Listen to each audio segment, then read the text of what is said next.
The following is an encore presentation of stories from the Dooralong Transformation Centre. What time is it? It's 10:10.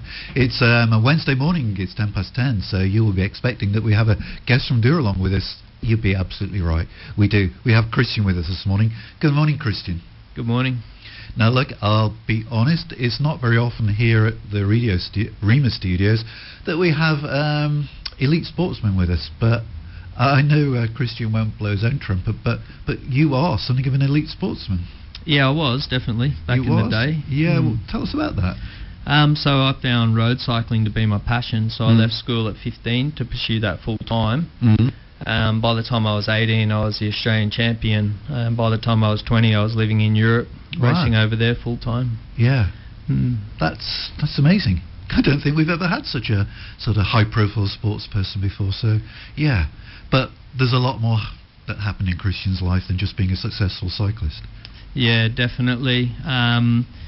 Life's been full of a lot of highs and lows. Yeah. I mean, I've owned businesses, managed businesses, been a successful DJ, but underneath all that, there's been quite a trend towards addiction. Yeah. When did you first notice that sort of being present in your life? I first noticed it more or less when I was about 33, so maybe about 7 or 8 years ago. But after being in Dooralong, I can actually identify that it started a lot earlier than that, maybe more so when I was about 22. Is that right? So the seeds were planted in your early 20s? I felt that I wasn't an addict of any kind because I still held down a managerial position. I was still a good DJ, but I was into the drug scene quite heavily every single weekend, and then also little bits throughout the week. But for me, I just thought there's no way I'm an addict. I'm too highly functional. I'm just partying. So from what you're saying, we're talking about the age of 22. Are we to assume that up to the age of 22 you had a pretty good childhood, or? Look, I grew up with my father and my grandparents, and my brother and sister grew up with my mother. So it was a split family. It had its times, that's for sure. Yeah. And then you found cycling. Yeah, well, I mean, I don't know, I think it more or less found me. Yeah. It was something that I was good at. I was always good at endurance sport, but I just wanted to be the best in the world from a very young age. What sort of age did you sort of realise this? Well, I'm not sure. I did my first 200-kilometre bike ride when I was 12. Wow. But the moment I left school at 15, that was it. It was all eggs in one basket. Yeah. You have to be really single-minded, I think, don't you? Oh, yeah, 100%. Lots of training? A lot, every day, all day. So what would a typical day look like? How many hours a day would you be training? Sort of when I was in my late teens and early 20s, per week would be a minimum of about 1,000 kilometres. So you're doing 250-kilometre bike rides each day. Yeah. A recovery day would be around 50 to 80-kilometre ride. And look, we always hear stories of cycling being one of those not so clean sports. Had you noticed it at that stage in your teens? Not in minimal amounts. Minimal. In Australia, we were quite protected, so people were using things like caffeine or Sudafed. Yeah. It's not something that I would do. It was more so when I went to Europe that it became more on the surface. So you actually were making a career out of this. This wasn't a hobby anymore, was it? No, it was my career. It was your career. I was going to retire as a cyclist. Yeah. So how does it work? You picked up by a team or something like that? Yeah, Australia's system at the time wasn't that good. So I moved to Europe and all doors just opened. I went from my team, which is it's basically a feeder team, into a bigger professional team, into a development squad which was sponsored by Rabobank. At the time, they were the 5th biggest team in the world. Wow. And I just thought, wow, this is amazing. This is the best thing ever. Yeah. Yeah. It's just going to be easy from here. And still life is okay? Drugs, alcohol, still not there? No, not much. Just, like normal young people go out every now and then, the off-season. Life in a team and on the road all the time, really hard, I would think. Yeah, you don't really have girlfriends. No. Girlfriends don't like waking up at 5:30 in the morning and going to bed at 7:30 at night. No. And like we were saying before, you have to become so single-minded that training, it just pushes out everything else, I guess. Yeah, that's basically where you live your whole life. Yeah. And you're travelling around the world? Well, initially around Australia, but while I was based in Holland, it was Belgium, Germany, sometimes in Luxembourg. Sounds like, Christian, that you've hit the jackpot of life. It all looks really good for you. You're an elite sportsman, you're travelling the world, things are going good. Where did it all go wrong? Well, the drugs in sport at the time were massive, and it was actually an accepted culture. It got to a point where I was told that if I didn't make the choice to use these particular cocktails of performance-enhancing drugs, that my career would end quite quickly. And this was management saying things like this to you? Yeah, it was the culture. It was amongst the cyclists. It started becoming more and more on the surface, and then management, yep. So they were saying that if you want to stay with our team, this is what you've got to do. That was it. And your reaction to that? Well, I had to sort of look into myself a lot. I've more or less thought all my dreams had shattered right then and there, and the choice was yay or nay, and I chose not to. There were a lot of people getting very sick, a lot of health complications. There was a lot of suicides from failed careers, and also the depression that came on from using these things. So what did this do to your cycling career? It ended it. Yeah. Just like that? Yep. There was no other team that would take you on, or you'd have the same issues there? You could drop back a level, but in Europe even those teams were doing it, but I could have been somewhat successful, but it wasn't what I left school to do. Yeah. And you're not trained for anything else, are you? No, and you're not prepared. There's no sports psychologist, there's nothing else. I'd given up my right to have a proper education. Yeah, and only last week, or was it the week before, in the news there was talk of, it was Grant Hackett, wasn't it? It's well known that he's been having issues since he gave up swimming, and he was talking about the fact that there is just no help, there's no support when you come to the end of that intensive career. No, there's not. There's probably a little bit more now, but these athletes, they're so addicted to the reward system, the dopamine in their brain and the high life and the fame, and then when it stops, that's what your whole life's hinged on. Yeah. So they look for an outlet generally. What's it like to win one of those races? What's the feeling that you get? Oh, well, last 12 months was worth it. It's absolutely exhilarating for at least 30 seconds. You're totally euphoric. Yeah. It is like a drug then. It's one of the most powerful drugs I've ever had. Yeah.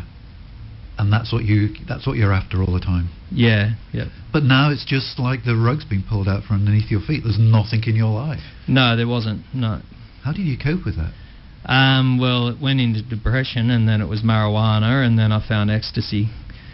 So I wouldn't call it a very good coping mechanism. No. And over what sort of time span are we looking at? Within 6 months of quitting cycling, I was straight into the DJing and the drug scene.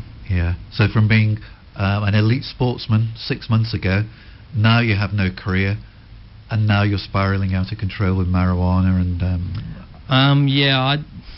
I didn't think I was spiralling out of control, because I still managed to hold down a full-time job, still managed to work on the weekends as a DJ, but in hindsight it was just a life of repeat, over and over the same things every single weekend. Yeah. There was no reality attached to it.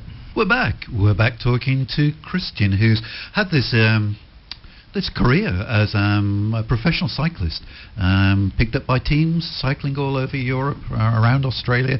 Then he's presented with a choice by management: take the drugs or goodbye. And you say goodbye. Yeah.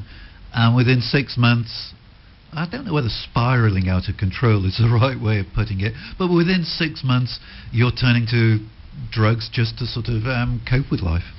Yeah, I'd sort of created my own sort of fantasy world, I guess you could say. Yeah. Did you not see the irony there, that you said to management, no, I will not take drugs, and within 6 months you're taking drugs? One of my mentors as a cyclist once told me if I took as many drugs to race a bike as I did to DJ, I would have been a world champion by now. Yeah. So yeah, there's a certain irony. There is an irony there, isn't there? I justified that as if one of them was not performance enhancing, which are the ones that caused all the health complications. Yeah. So we'll pick up the story. You're 6 months out of cycling now. You say you've become a DJ? I had become a DJ, over time. I really enjoyed the music, and I would have to say at the time I enjoyed the lifestyle as well. It was a good escape from, I guess, the shame and failure of cycling. And that's what you felt? You felt you were a failure? Yeah, yeah.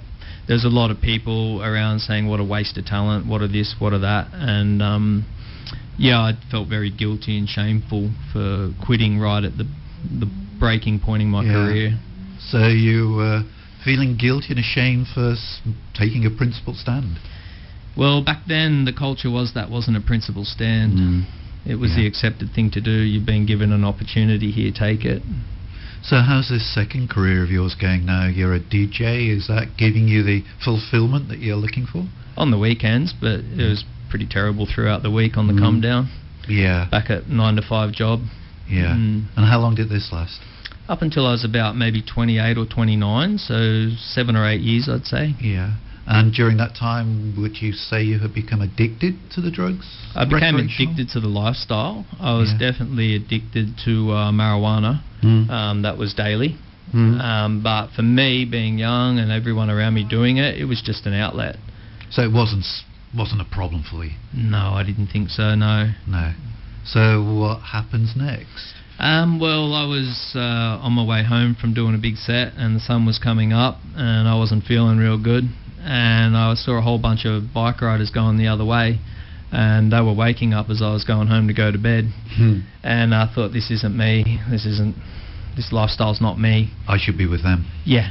So I quit and started riding again, went back to racing, and then I started doing a bit of mentoring in the cycling scene and some coaching as well. So you gave up drugs? Yeah, I gave it all up. So you can be... Well, this is a second example of it, really, isn't it? You can be quite strong-willed. You can be quite sort of determined. Yeah, it's for me. I've always found that I put 110% into everything I do, which itself can set you up for failure. Yeah. So you're seeing a way back into cycling now. You're mentoring some of the young guys. Yeah. I guess you could say people still remembered me. And I went back to racing at an elite level and started winning straight away. Okay. Again, I felt good about myself. Yeah. But this led to me also opening my own bicycle shop. So you've now got your own business. So things are looking up for you. Yeah. Yeah. So how long did the business last? Because that would be a whole new, I was going to say ball game, but that's the wrong sport, isn't it? But that running a business is something possibly you haven't done until now, is it? Well, I'd been business management, but managing and owning are two massively different things. I found that the lifestyle of that was okay at first, but then when I was doing 10 to 12 hour days without any outlet like cycling, I wasn't partying on weekends, it was just work. Then I started to drink more. It switched to alcohol. And what was the drink giving you? An escape, because I couldn't escape anywhere else is all I can think of. And because of that I was getting a bit sloppy, so I started taking some amphetamine as well to balance that. Yeah. And this is the beginning of a bit of a slide for you now, is it? Yeah, that's where the big slide started. Because we're now mixing alcohol and amphetamines. Yeah. So what toll did it take upon you and the people around you? Me and my fiancée split up. And so then I was working more and more, but masking any kind of feelings with this cocktail. And eventually I was just totally burnt out, mentally, physically, spiritually, and that led me to more or less run away. Run away? Booked a ticket to Vietnam, and I was going to go for 3 months to clear my head and get off everything. Yeah. And I didn't come back for 12 months. When you say you went to Vietnam to clear your head and get off everything? I figured without the stress of the business and a failed relationship, and I would be able to be in paradise, so to speak. It would be a better environment to reset and come back and start again. Was it? No, that's where it really went foul. Because? Well, the vodka there's $5 a bottle, and it's everywhere you turn. There's no responsibility. Where I lived was straight across the road from a beach and lots of nightclubs, so all I did was wake up, drink, party, go to bed. So it was just easier to feed your habit there than... Did you know that when you in your own heart of hearts when you were on that plane to Vietnam? Yeah, deep down I thought this is going to be real difficult to quit. I had already been into severe withdrawal quite a few times. And, once you're addicted to something, you can't just quit like that. No. So what happened when you were in Vietnam? The addiction just sort of really got a hold, did it? Yeah, I became extremely ill, mentally, physically, the whole lot. I found myself in hospitals that, at the time I thought, if there's hell, I'm in it now. They're horrific, the Vietnamese hospitals, and I'd be there for 6 days at a time, left to die virtually, in severe withdrawal or health complications. And is this rock bottom for you? Well, I thought that would be rock bottom, yeah. But the way you said that suggests it wasn't. In the following probably 4 or 5 years, I kept reinventing rock bottom. Yeah. They say when you hit rock bottom, but it never ever really came. From there, I did end up making it back to Australia after 12 months. I cleaned up my act. I got a really good job in Mackay, managing a big store. There I was on really good money, I was fit again, I was clean. Looking back, I probably didn't have a holistic approach to recovery, because as soon as certain things started going wrong, I started leaning back towards the alcohol. Bit of a pattern developing by the sound of it. Yeah, I did have a new fiancée by now, and she was from Vietnam, and she obviously knew what I was like. She'd seen it all before, and when she saw it again, that relationship failed as well. So what was it then that made you reach out for help and get in touch with the people at Dooralong? I can only say it was from above, really. After my stint in Mackay, I was actually found clinically dead. I'd spent some time in hospital where I didn't even know that I was there. I was in an induced coma on life support. Yeah, whoa, let's backtrack there. You just sort of said, by the way, I was found clinically dead. What's all that about? Well, I finished up in Mackay. I'd lost my job, I'd lost my girlfriend, and I was back drinking again. I was back where I started, right back to the actual very end of what it was like, the first big long trip to Vietnam. I just didn't see the purpose anymore in living. So did you try to take your own life? I think so, yeah. Yeah, they found me in that situation through, drinking way too much. They found you? Dead. Dead? Yeah. Just in the nick of time to resuscitate you? Well, I guess I was actually asphyxiated, so I couldn't breathe, and I had no heartbeat, so I was dead. I don't know how long for. I woke up thinking I'd been hit by a car because my ribs were so sore from the CPR. I couldn't speak because my throat was scarred from the pipe they had to put down there. So it all started coming together after I'd woken up, what had actually happened. Anyone that's thinking that it's a glamorous life when you're doing drugs, it's not, is it? No, it's a mental prison. It's a prison. So this really... this must be rock bottom. Is it now that you start thinking, heck, Christian, I'm going to have to do something about this? That wasn't rock bottom. No, I kept reinventing it again. I think within 3 or 4 weeks of that, I'd booked another ticket to Vietnam. I didn't see any way out of this hole I was in. I actually was in denial about what had happened in death. I just thought, nah, that's not a big deal. And there I was over in Vietnam again with a collapsed lung, pneumonia, and drinking just as much, if not more, than before. Has control of you, doesn't it? It's not like you're unable to exercise any sort of your own will. It now has control of you. Yeah, the first thing we learn in the 12-step program is step 1, which is that you're powerless over your addiction, and that your life has become unmanageable. And that was clearly the case. So when did Dooralong when was that word first mentioned? It was from a friend that I'd known from 10 years previous. I'd basically tried to friend request me on Facebook, and what ended up happening was we got talking a little bit. I think she sensed there was a problem. I made it back to Australia. I'd actually had no money. I had to get someone to help me send some money over to get me back. And when I came back, she said to me, you realise I sent you that friend request 2 years ago. And it had only just turned up within the last month or so before I came home. She worked for the Salvation Army in Newcastle and made the phone call and got me in. That was the first time I'd ever heard of it. There was no way in the world I wanted to go to a rehab and be around people that are just like me. I thought that was the last thing in the world I needed. And actually it was the very thing you needed. I was lucky enough to find out that there are people in there just like me, really good people that want to help.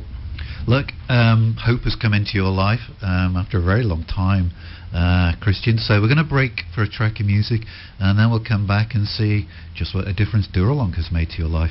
You're listening to 94.9 Rima Central Coast. We've got Christian in the studio with us. Christian's had lots of very highs in his life. And I don't mean that in a sort of, in a punish way. He's had lots of highs in his life as an elite cyclist and winning events in Europe. He's had very many intense lows as well. But Dooralong has now sort of become part of his vocabulary. A friend who works for the Salvation Army has suggested that Dooralong might be a good move for you. Is that right? Yeah, she did. There was no other real option for me than to go into a rehab. Yeah. And she just happened to be there at the right time with the right information, knowing the right people. And I went into it, I think, just about as scared as anybody else. Scared? What were you scared of? Well, that's the big question. Facing everything you've done, facing your fears. Facing yourself? Facing yourself, yeah. And, the first thing I thought was, no, I've been successful before. I don't need this. This is a pause button. Yeah. I need to be back out there, earning money, riding my bike, and just block out what's happened. So there's a part of you as you're going into Dooralong that's thinking, I don't need this. No, I definitely didn't need it. So why are you there? I hit the 3-month mark, maybe 3 or 4 months, and I had the opportunity to get a job in the mines, which was good money. And somehow I just chose against it. No one said you shouldn't do that because this will happen or that will happen. Something just forced me in a different direction. And I knew deep down, going back up there and in that lifestyle, it would be nearly impossible to stop going back into some form of addiction. Yeah. So something deep down inside you is saving you, really? Yeah. There's been a lot of things happen that are quite unexplainable that have led me in a much better direction. It's an interesting word, led. You do feel led to Dooralong? Yeah, look, I mean, at the time, you can look back now and say, like I said before, certain things and certain people have been placed in your life at strategic points to get you where you are. And, I mean, they're not coincidences. One or two can be coincidences, but that's right. When there's a row of them, it's more than coincidence. It has to be. So you're at Dooralong. What were the first impressions of life in Dooralong? First impressions is I want to get out of here. Then you just start doing all the little things like this is no good and that's no good. They should do this and they should be doing that. After about 3-month mark, 4-month mark, I'd changed my whole perspective on it. Yeah. It was going to be a new platform for life. Yeah. Hard work though. It's a different kind of hard work. Working 10 to 12 hours a day or riding for 8 hours a day is quite hard work, but this is very, very much an inner work that you're doing, which is something we usually run away from. We do, and perhaps you've been running away from it, do you think?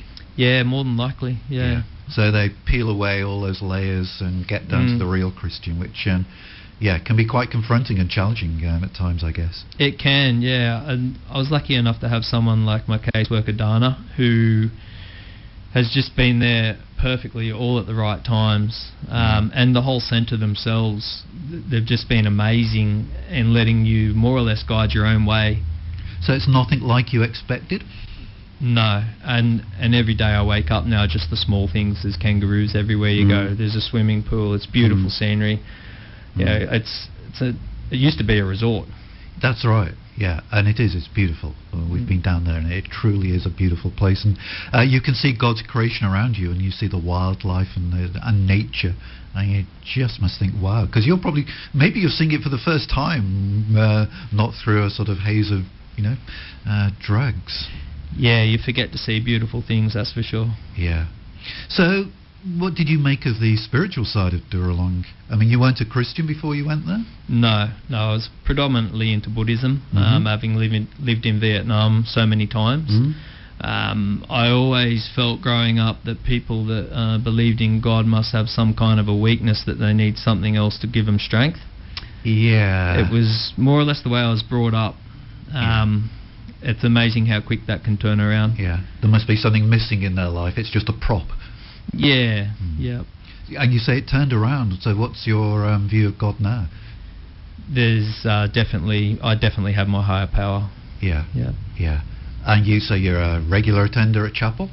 Yeah, Wednesday nights is something I look forward to. Yeah. And also my Sundays at North Lakes Church. Yeah, the Salvation Army Church you were telling me? Yeah. Yeah, it's good. Oh, it's fantastic. Yeah. And prayer and Bible study, is that a part of your life? Yeah, I've been doing a Thursday night living in prayer night, and they're all different ways of different things that happen. Sometimes I feel very connected and sometimes not so, but each time I never walk away with nothing. No. Sometimes it could be days later where something pops up, and you think, wow, that was actually addressed.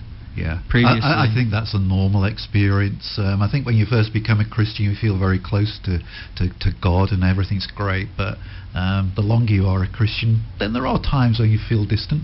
And I think that's part of a normal sort of Christian experience.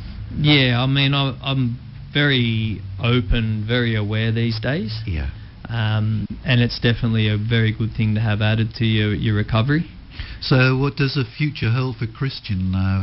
Here you are, you've been at Dooralong how long now, Christian?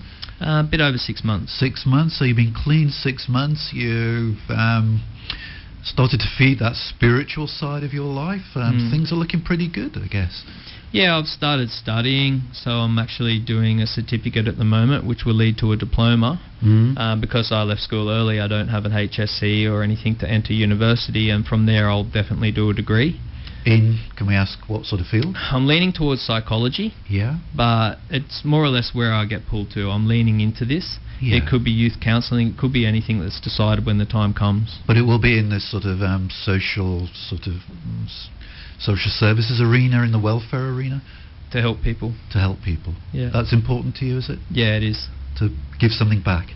Yeah, it's to give something back, but it's also, I do have empathy, I do have a very big understanding. Yeah. And I did come across a saying which is, it just fell into my lap, and it was to find value or meaning for your suffering. Yeah. So a lot of people fix their suffering by replacing it with happiness, or replacing it with work or fitness or whatever they do, relationships. For me, instead of just blocking it out and moving forward like I did last time, which led to a relapse, to find any kind of value or any kind of meaning for that I've been through would definitely make life a lot more worthwhile. Yeah, yeah. And you talked about empathy there. Yeah, you must, when you see young guys coming into Dooralong, you must have, with your experiences, there must be a huge amount of empathy for what they're going through, and you probably just want to come alongside them and help them. Yeah, that's basically how I feel. Even since, day one, I've been trying to help people with their bookwork or just the little things, because your brain is not functioning well at all when you first get in there. Yeah, and these people are human beings, aren't they? I mean, Jesus was very good at not associating the sin with the person, performing it. So these are people with hurts that are coming in. There's a little piece in absolutely everybody. There's this good piece, and what happens in this world with drugs and alcohol or violence, all different things, is that it gets smothered. And then you forget who it is. In Dooralong, you're able to find that little piece and just feed it day by day. All made in the image of God, so in everybody there is that image. Yeah, you're in a child. Yeah. And what about relationships? We haven't talked much about your family, your mum, dad, brothers or sisters. I mean, how are things family-wise? That's always going to be a rocky road, when especially I think they were used to me being quite successful. Yeah. And to watch me keep going down and down and down and inventing rock bottom all over again. My mum, she's just been absolutely amazing. I've known her for 41 years now. Yeah. And we've had our ups and downs, but she's definitely what the true essence of a mother is. Yeah. Throughout the whole thing, she's always been there. She's still there now. Yeah, she's an amazing person. And what does she think of the last 6 months? She comes to church with me now. Does she? Every week. Our relationship's incredible, but it's just one of those things where we don't have to say it. No. We just know it. It just is. Yeah. Yeah. So it must be like getting a son back. It's like having a second chance, because goodness knows what would have happened if you, I don't know, hadn't had that text message, that Facebook message. Yeah, that's right. Yeah. Look, it's been a privilege speaking to you today, Christian. We wish you every success with your future studies and for whatever area God calls you into, your degree, your psychology, whatever it might be. We just pray that God will continue to have His hand upon the direction of your life. As looking back, it appears, unbeknown to you, that He had His hand on the direction of your life quite a little while ago, actually. Yeah, I think so as well. I think so as well. Thanks, Christian. It's been great. You've been listening to an encore presentation of the Dooralong stories, which can be heard live every Wednesday at 10 a.m. and repeated 8 p.m. Sunday and 1 a.m. Wednesday, right here on 94.9 rema.cc.